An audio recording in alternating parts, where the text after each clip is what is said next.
So, good morning. The topic of our today lecture is X-ray and diagnostic methods. For discovery of X-ray and for discovery of computer tomography, the scientists had got 2 Nobel Prizes. In 1896, Wilhelm Conrad Röntgen discovered X-rays, and later in 1901 he received the Nobel Prize. In 1979, Godfrey Newbold Hansfield and Alan MacLeod Cormack were awarded the Nobel Prize for the discovery of computer tomography. When we speak about X-rays, we called the X-rays the electromagnetic waves with wavelength ranges from 10 to -5 nanometer to 80 nanometer. The shorter electromagnetic wavelength is, the greater the energy of the photons and the greater their penetrating power. What we can say about X-rays? They have an ability to cause the glow of the certain substance, for example. They have significant penetrating power, pass through glass, paper, wood, and retained by light. They are known for their ionizing action, for biological action, photochemical action. For example, they can light up the photographic materials, and they are not deflected in a magnetic field because they have no charge. In medicine, the source of X-ray electromagnetic radiation is an X-ray tube, and you can see the scan for this tube in the picture. The tube is a glass bulb with high vacuum. Pressure in the tube can be about 10 to -6, 10 to -7 millimeter hydrogel, with 2 electrodes, anode positive and cathodes negative, to which a high voltage U is applied. The heated cathodes is a source of electrons due to the phenomenon of thermoelectron emission, and the cathodes is a metal rod that has an inclined surface to direct X-rays at an angle to the axis of the tube, and anode is made of material with high thermal conductivity for the extraction of the hot, for example, from the copper. In special cases, the anode can be specially cooled with water or oil. We can distinguish our X-ray tube and we can classify it for 2 cases. If the applied potential difference varies from 100 to 120 kilovolts, we obtain diagnostic X-rays. If difference of potential is 160 to 100 kilovolts, we obtain therapeutic X-rays, which we can apply, for example, to remove tumors. When the cathode is heated, electrons emitted and accelerated by electric field. Accelerated electrons are braked by the substance of the anode. Part of the energy is converted into the heat, and only 3 or 4% goes to the formation of X-rays and electromagnetic radiation. So we have low efficiency in this process. The most of energy is converted into the heat and scattered. If voltage applied between the electrode and anode Then electrons are accelerated and their energy equal to EU, whereas E is electronic charge. When an electron moves, according to the Maxwell theory, we have a rising of a magnetic field, the induction of which depends on the velocity of the electron, and when the electron is braked with anode, the magnetic induction decreases and electromagnetic wave appears.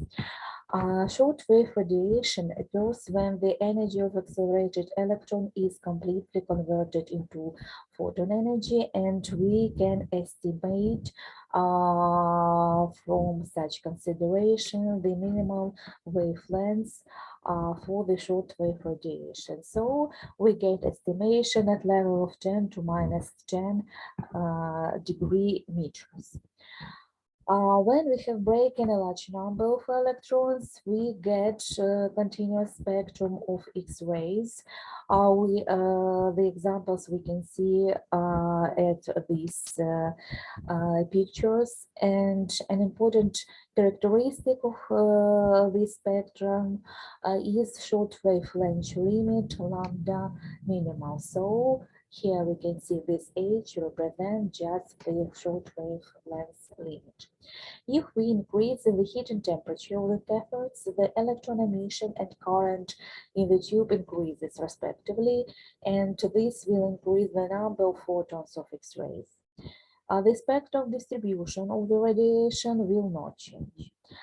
Short-wave X-rays have a greater power to penetrate the matter than long-wave ones, so it is called hard rays or penetrating radiation. X-rays with a relatively large wavelengths, more than 10 nanometers, are called soft ones. With increasing current and the same voltage, the spectral distribution of the radiation does not change.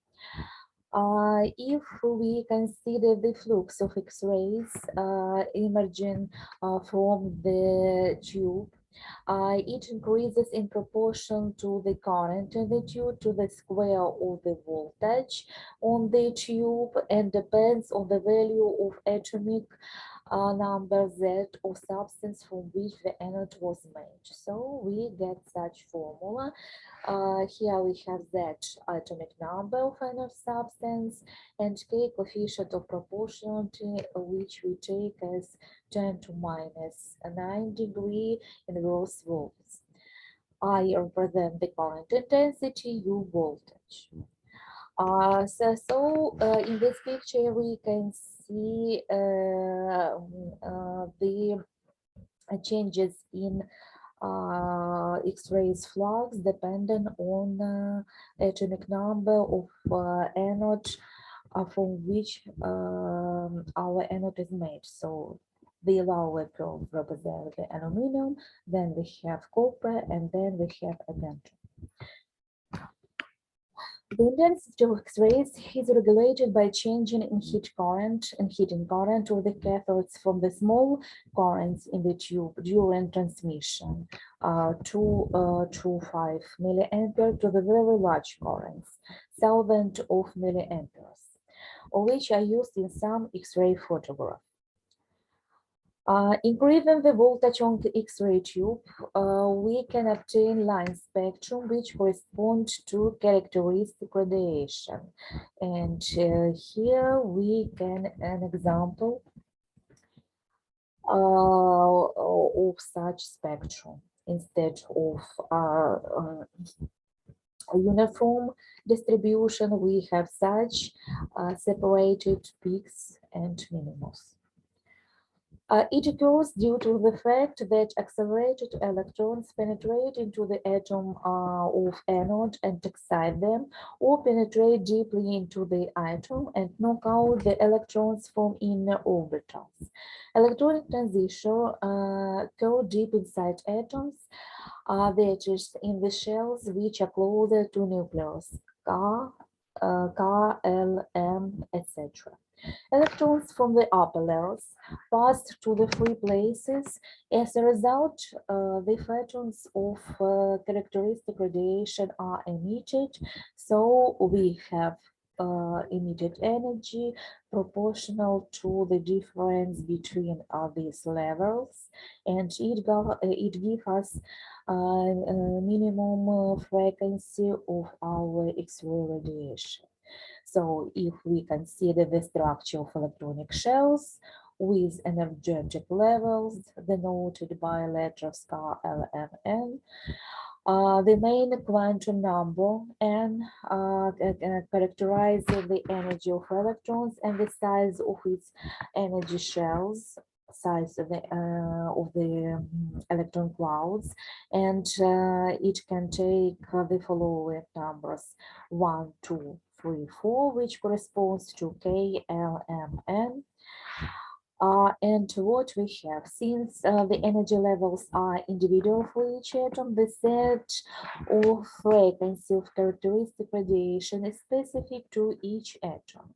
This frequency emitted by the atom we can estimate by this formula, whereas R represent the Rydberg constant, that atomic number of chemical element.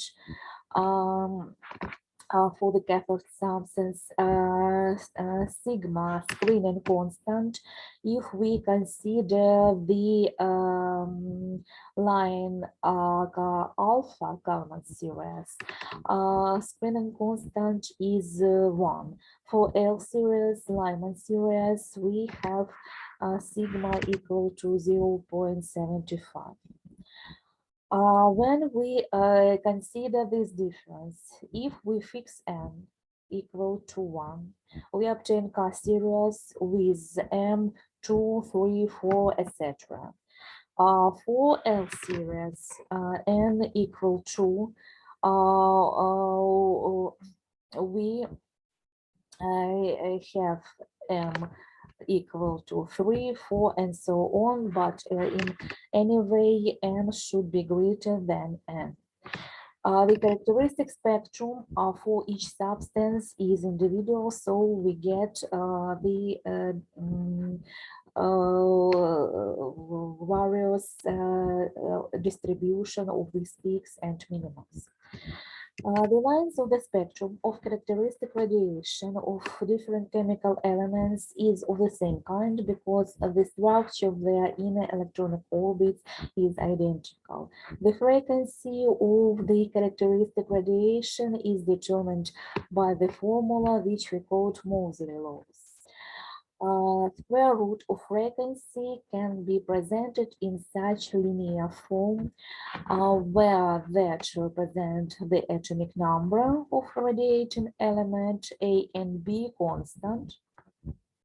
So we can obtain such linear dependence, and A and B we can obtain if we compare this formula with previous one. As for interaction of X-ray with a matter, the effect of the interaction of X-rays with substance depends on the relationship between the energy of the photon and the work function of the electron in ionization energy. A quantity which is numerically equal to the work required to knock out an electron, we call the work function. So, depending on this, we have 3 cases. The first one, covariant or elastic scattering.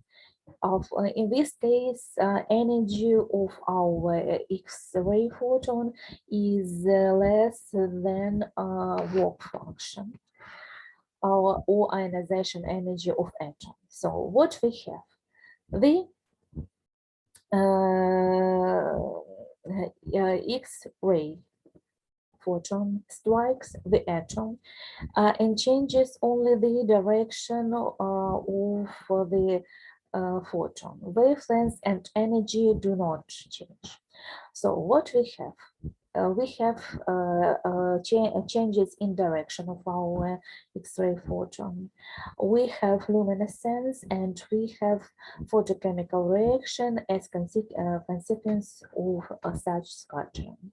Then, if the energy of our photon is comparable with our ionization energy, the photo effect proves. X-ray quantum is absorbed by the substance, and its energy is spent on knocking out the electron from the atom ionization, and on given this electron the kinetic energy mv² divided by 2. So we can write such equation for the photo effect. What we get as result? The direction of X-rays changes. We have occurring of photochemical reaction, luminescence, and ionization, which leads to an increase in conductivity of our substance. Then, the last one, Compton effect or incoherent scattering, the formation of secondary soft X-rays. The energy of quantum in this case is much higher than the ionization energy of the atoms of our substance, so we get such relationship. In this case, only part of energy of our X-ray photon goes to ionization of atom and to provide this electron with kinetic energy. And most part of the energy is spent on formation of photon of lower energy H nu prime. This photon is propagated in another direction. So what we have for the Compton effect? Our energy of X-ray photon goes on ionization, kinetic energy of knocked out electron, and for energy of secondary or soft X-rays. So as a result, we get direction of X-rays changes. We can see it in the pages: photochemical reaction, luminescence, ionization, and secondary radiation. When X-rays interact with matter, the intensity of radiation decreases due to its absorption and scattering. X-rays are absorbed by substance according to Booger-Lambert law. Here we have exponential law. I0 represents the intensity of X-rays incident on substance. I give us the intensity of X-rays passed through substance, and mu is attenuation factor, and d is the thickness of our substance layer. Attenuation factor consists of two terms: absorption attenuation factor and scattering attenuation factor. But if we compare it, it reveals to be that absorption factor is much greater than this term. The formula for dependence of true absorption coefficient can be presented in such format. And this dependence on atomic number that is very important from practical point of view. For example, the absorption coefficient of bones consisting of calcium phosphate is almost 150 times higher than the soft tissue absorption coefficient, because atomic number equal to 20 for calcium, and for phosphorus it equal to 15, and here we have phos debris. When X-rays pass through human body, the bones are clearly distinguished against the background of muscles, connective tissue, etc. In practice, to estimate the permeability of substance, we use the notion of half attenuation layer, d1/2. We mean that the depth at which the intensity of incident radiation reduced twice. And you can see here in the picture this depth. For example, for X-ray breaking radiation, the voltage on X-ray tube is 60 kilovolts. The highest attenuation layer is 10 millimeters of water or 1 millimeters of aluminum. If X-rays of wide spectral composition, for example, breaking radiation, pass through a layer of water, its spectral composition changes and radiation becomes harder. Soft radiation is absorbed more strongly.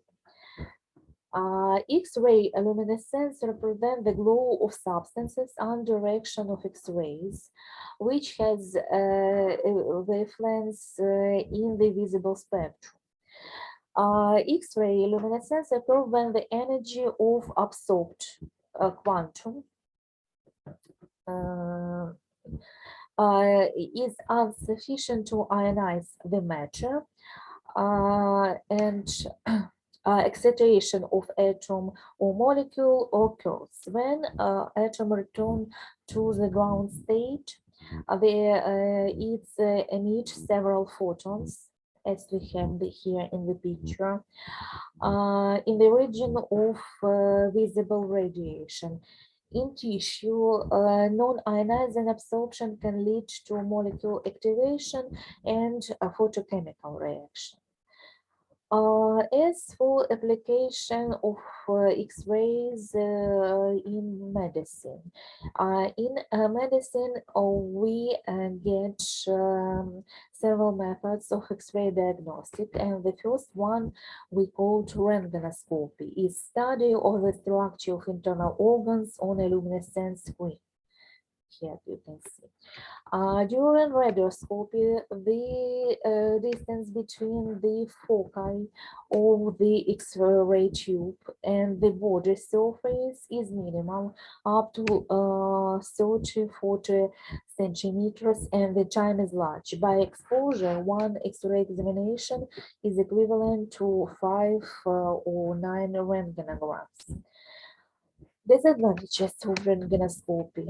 It gives us low brightness of the fluorescent screen, insufficient contrast of the image on the normal X-ray screen, significant exposure of the doctor and the patient. Currently, unadvantaged methods of rentgenoscopy, the methods of X-ray television, are using radioscopy using this system of electron optical converter and television system. So the radiation load on patient and staff when using the electronic optical converter is much less. Then the next methods we called rentgenography or X-ray radiography. These methods of X-ray examination during which the image of organs is fixed on a photographic films. X-ray photographs contain more detail than images on a fluorescent screen, and therefore they are more informative. They can be saved for further analysis, and the total radiation dose is less than with rentgenoscopy. Here you can see the examples of such X-rays photograph. So you can see normal and cancerous lung, asbestosis, breaking the bones. You can see here the vascular system with contrast agent, of course. The next methods we call fluorography. It represents the radiography on small format films, and here you can see the sizes of these films. These methods is to obtain photograph depicting a part of patient body, and of course disadvantages is low resolution and informativeness. So you can see the apparatus for fluorography and example of such image of lungs.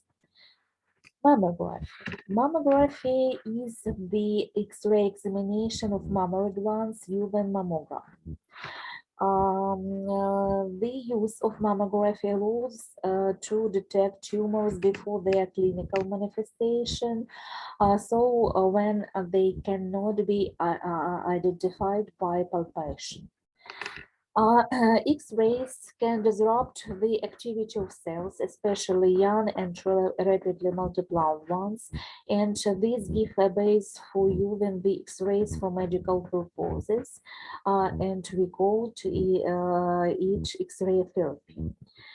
There are short-range therapy voltage of about 30-100 kilovolts, skin focal length of 1.5-10 centimeters, medium distance radiotherapy voltage of 118-400 kilovolts, sky focal length of 40-50 centimeters, and long distance therapy with skin foci lengths of 1 meter and more. As well, when we are speaking about the voltage, voltage on therapeutic X-ray machines can be up to 100 kilovolts. And if we speak about accelerators, the voltage rises to 6 or 30 megavolts. So the energy of X-rays for them can be from 0 to 400 kilo electron volts and up to 6 or 30 mega electron volts. Angiography. Diagnostic angiography is a method of medical imaging that uses contrast agents to examine the internal cavity or lumen of blood vessel, including arteries, veins, chambers, or the heart.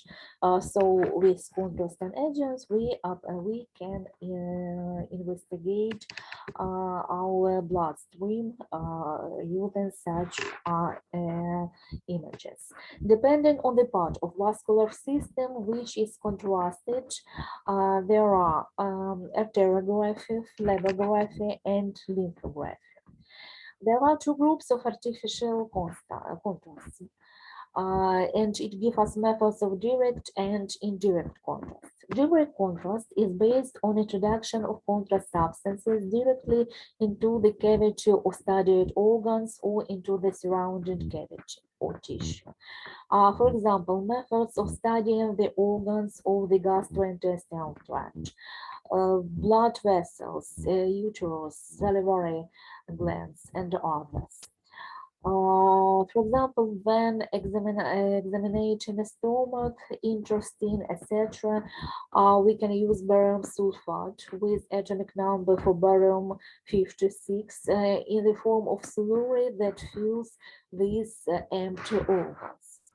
Indirect contrast is based on the ability of some organs to selectively capture a contrast agent from the blood, concentrate it, and excrete it with its physiological secretion. For example, the liver, gallbladder, kidneys. After introduction of such substance and after some time at X-ray examination, it is possible to distinguish the patient bile ducts, the gallbladder, cavity system of kidneys, ureters, urinary bladder. When studying the vascular bledge of the bloodstream, often uses non-toxic to the body iodine compounds with atomic number 53. And I show you this picture which give us our vascular system with contrast agent. When we speak about low and medium energy X-rays, they can be used for treatment of superficial formation or to treat diseases that require high intensity radiation, because the intensity of such X-rays decreases sharply, starting from 10 centimeters from the surface, uh, and usually does not exceed 20% of intensity of the incident X-ray beam. Computerized tomography scanner includes special X-ray tube which is attached to a cylindrical frame. X-ray computed tomography has a higher resolution for soft tissue, which allows to detect pathological changes in soft tissues, which cannot be registered by other methods of X-ray diagnostics. So computer tomography imaging is obtained because different tissues of the human body do not have the same X-ray absorption coefficient. For example, tumors, calcinates are areas with high absorption coefficient, and areas of destruction are those with low absorption coefficient. So you can see here the principal scheme of computer tomograph scanner. X-ray computerized tomography allows to obtain layered image of organs that have a different structure and differ only by 0.1% in terms of absorption and at least 2 millimeters in size of object. Here you can see this scan of CT investigation, and what we can say about advantages of röntgen computer tomography over traditional radiography. The image of the organs is not superimposed on each other. We have no summation effect. Information about the internal structure of the studied part of the body can be presented in 3 dimensions in a series of thin sections of the studied area. Computer tomography is more sensitive to tissue density. Radiography can display tissues with difference in density of at least 10%, whereas computer tomography give us 1% or less. And of course, it is ability to process adjust image after scanning, post-processing, brightness adjustment, contrast scaling, grayscale adjustment, and so on. The disadvantages of X-ray computer tomography include relatively high compared to radiography radiation exposure to the patient. This fact dictates the strict need to use X-ray computer tomography include only for strict indication and, for example, contraindicated for pregnant women. The appearance of artifacts from dense structure, especially metal, processes of joints, foreign bodies, etc.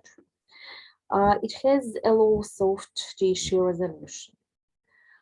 The use of X-rays is justified in the following case. Examination of the brain and skull for damage. Diagnosis of vascular diseases. Examination of organs which are part of the human genitourinary system. For diagnostics of tuberculosis, pneumonia, and other diseases of the lower respiratory tract. Diagnosing of pathologies in empty organs, intestine, gallbladder, stomach.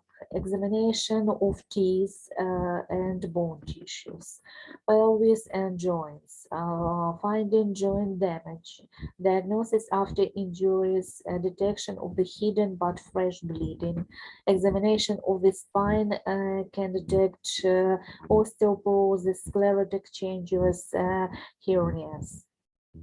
Most often, the procedure is performed using contrast agents. In such cases, it is necessary to make sure that the patient